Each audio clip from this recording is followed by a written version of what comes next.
Hello, I am Dr. Cinema. I analyze and diagnose movies and explain them to you. Ever since the turn of the new century, the horror genre has been a mixed bag. Of course, the new century has provided some good horror movies such as The Ring, but most of the time, the horror movies that are being released just live up to the stereotypes of just being nothing but same old jump scares, stereotype characters out of stereotype characters and such. So this is also the time when studios decided to remake some of the classics from the 70s and 80s. And it didn't take long for them to decide, hey, let's make a remake of that really classic movie, Halloween. And the person they got to direct for this movie is Rob Zombie, a musician who turned director. And the only two movies he directed before this was House of a Thousand Corpses and Devil's Rejects, a sequel to Thousand or 100 Corpses. Either way.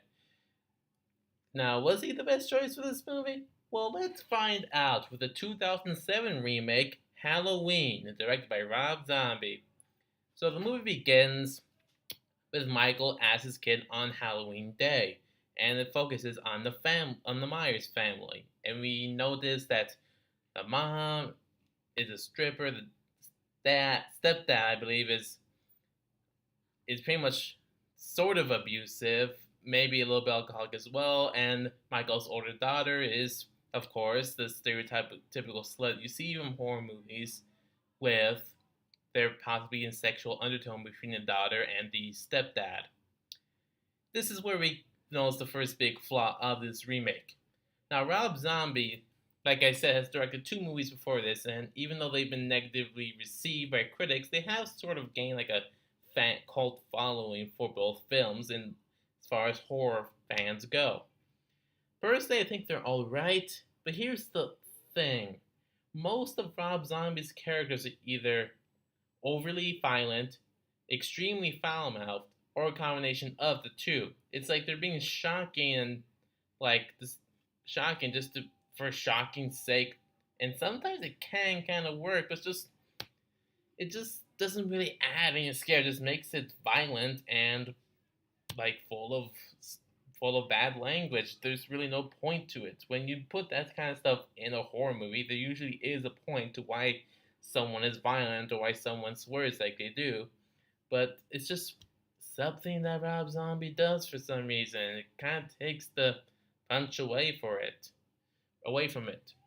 And of course, we see the young Michael Myers playing with his little Halloween mask, not the one that you know of that'll come up later on. And he goes to school, and of course, he gets into trouble with some of the kids there. Called into the principal's office where he has asked the psychiatrist, Dr. Loomis, to come in, offer Michael's and his mom his assistance and treatments if they so need. So, of course, this ends Michael just running away a little bit, and he ends up in the woodsy part of the town where the bully from earlier in the movie is walking, and then Michael just decides to literally beat him to death.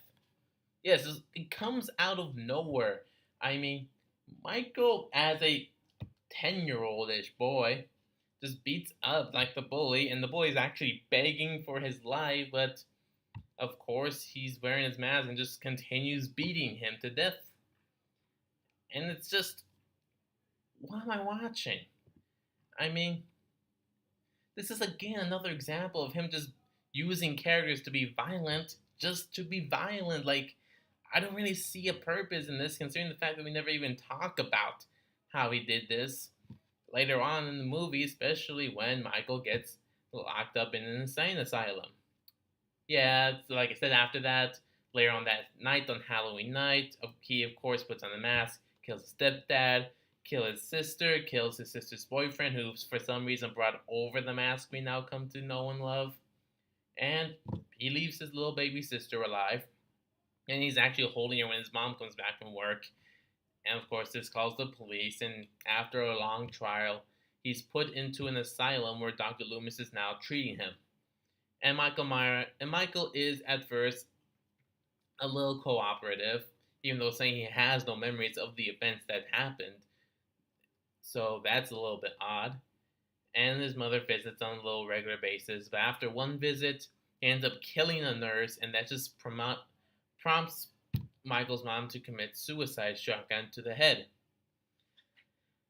Now, this is the part of the remake that's sort of Rob Zombie doing his own thing. I mean, he he made this movie with the intent of trying to understand Michael as a character, trying to understand why he is the way he is, get inside his mind, explain his backstory. Now, the idea in itself is actually a little bit interesting, and if done right, it could actually make Michael even scarier. But the weird thing is that Rob Zombie sort of doesn't follow through with this.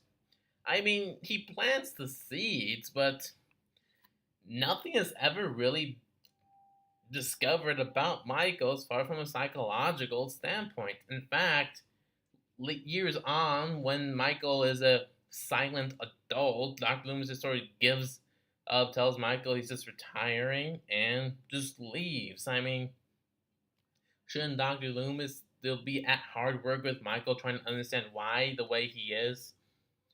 And of course, a little bit before Dr. Loomis retires, of course, we get the sort of like head janitor person, like head janitor slash make sure everyone's in their room person, train in the cup a new guy who was of course overtly violent, oh, extremely foul mouthed just for the sake of being foul mouthed. And then after Dr. Loomis tells Michael's big retirement speech, and he returns to his room where it's full of masks he's made over the years, the new guy, along with one of his friends, breaks into Michael's room and just takes another female patient, just begins raping her in Michael's room, like taunting Michael. Like, what's the point of this, Rob Zombie? I mean, is this supposed to try to be upsetting to Michael? Because if it is, you first gotta explain psychologically why something like this would upset him. And right now, it's just you just having a guy rape a female psychiatry patient just to have it in there. I mean, what's going on? Why are you planted the seeds? Why don't you follow through with this? Why are you half-assing this? But of course, Michael Myers kills them and breaks free, which results in the asylum calling Dr. Loomis, and then Dr. Loomis begins his search to try to find Michael Myers. And of course, now since this is present day, we see Michael's little baby sister, who he left alive, Lori, in her new home. And yep, Lori. Lori has the foul mouth that we come to know from Rob Zombie characters, but not, in their defense, not to the same extreme. In her adopted home, hanging out with friends, going to school, and sort of like talking about like what they plan to do Halloween night, which is tonight. And it turns out the Lord just has some babysitting that she has to do. And we cut back to Michael again as he kills like I'm assuming a mechanic of sorts, and a truck driver. He kills a truck driver for his big blue jumpsuit that we know and love. He goes back to his old childhood home where apparently both his kitchen knife, you can find a kitchen knife anywhere, right? You have to use that one. And apparently the mask, he apparently just hid there. Why did you need to hide the mask? Was it important that you have this specific mask? I mean, again, Rob Zombie, you're doing nothing here. But anyway, like I said, turns back to Lori, and of course in the house doing just the regular stuff. And Michael Myers goes on his killing spree with all his friends and their boyfriends and all that stuff. And let's see what else.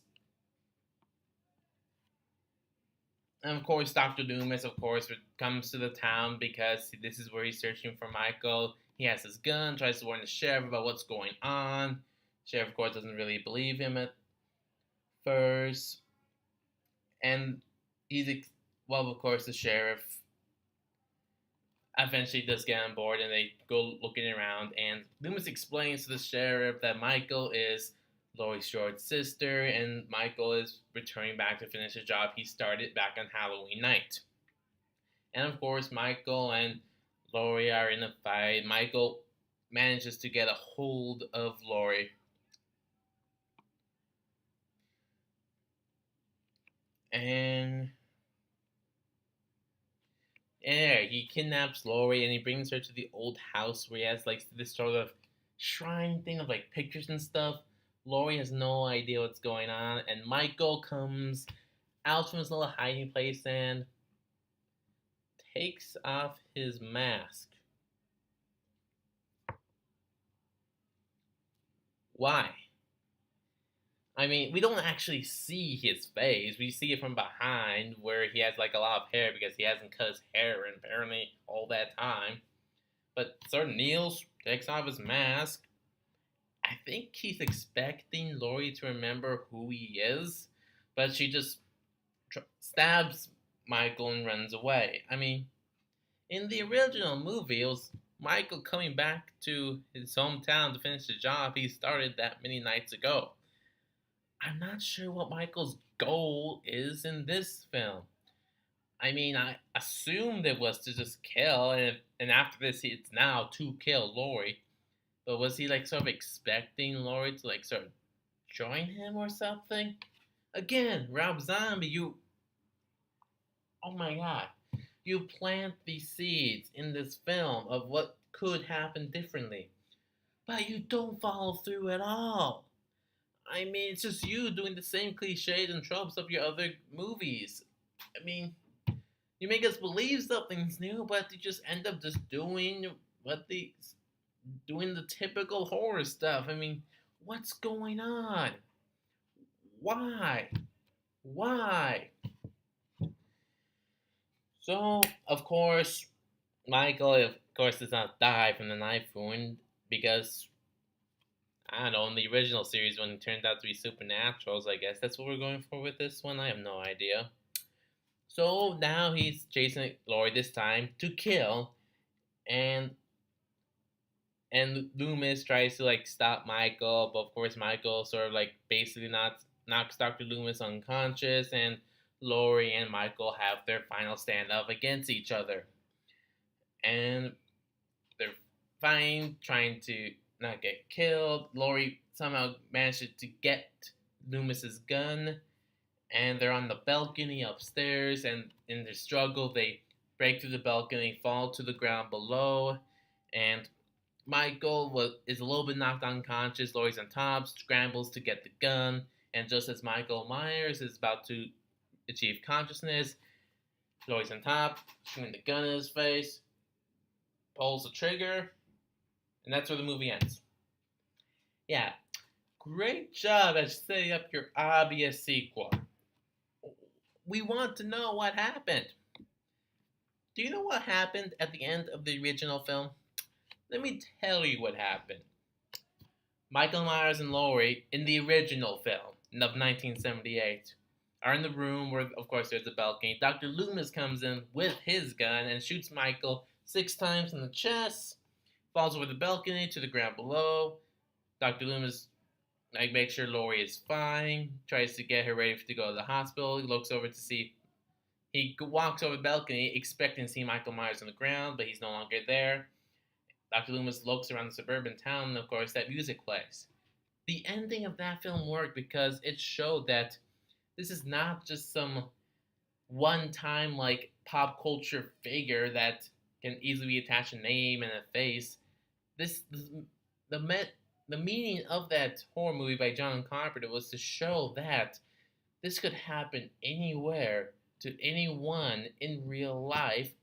That was the real horror of Halloween, giving Michael Myers sort of like this face, this sort of like personality in the original film will have taken away from that. It will have taken away the fact that the real horror is in real life and that what happened in that movie could happen to you. But of course, Rob Zombie tried to explain Michael's backstory, trying to give him character, really taken away from like the possibility this could happen in real life scenario, and just makes it a typical half-assed at most remake of a great film that's the disastrous result of this. I mean, the 2007 remake is fucking horrible. I mean, granted, the idea of explaining like why Michael Myers is the way he is not that bad of an idea. But the thing is, you have to do it the right way. You have to set it up and execute it in the perfect fashion. Not only was the setup half-assed, but there was no execution of figuring out, psychologically speaking, what's wrong with Michael Myers. I mean, oh my freaking god, are you kidding me? I'm trying to see if I can't really find what John Carpenter said about this remake, but my guess is he really didn't like it. And this is freaking horrible. I don't understand why this is the highest grossing film of this franchise. It's the characters, of course, stereotypes. They're overtly violent or foul mouthed or just plain old, I don't know, expectedly disturbing. Just there's no really shock value in it. It's everything we expect to see from a horror movie, especially from a Rob Zombie movie that just has Michael Myers in it, or something that's supposed to look like Michael Myers, because we have no idea what he's trying to do with this film.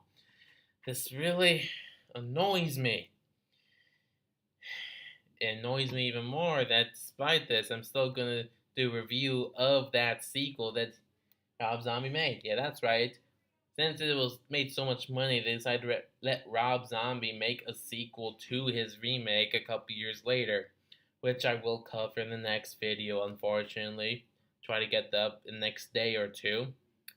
But this movie is so freaking bad. It's so bad. You don't understand what made the movie scary and good to begin with Rob Zombie. It's a disgrace of a film. Like, comment, share, subscribe. Dr. Cinema. See you next time.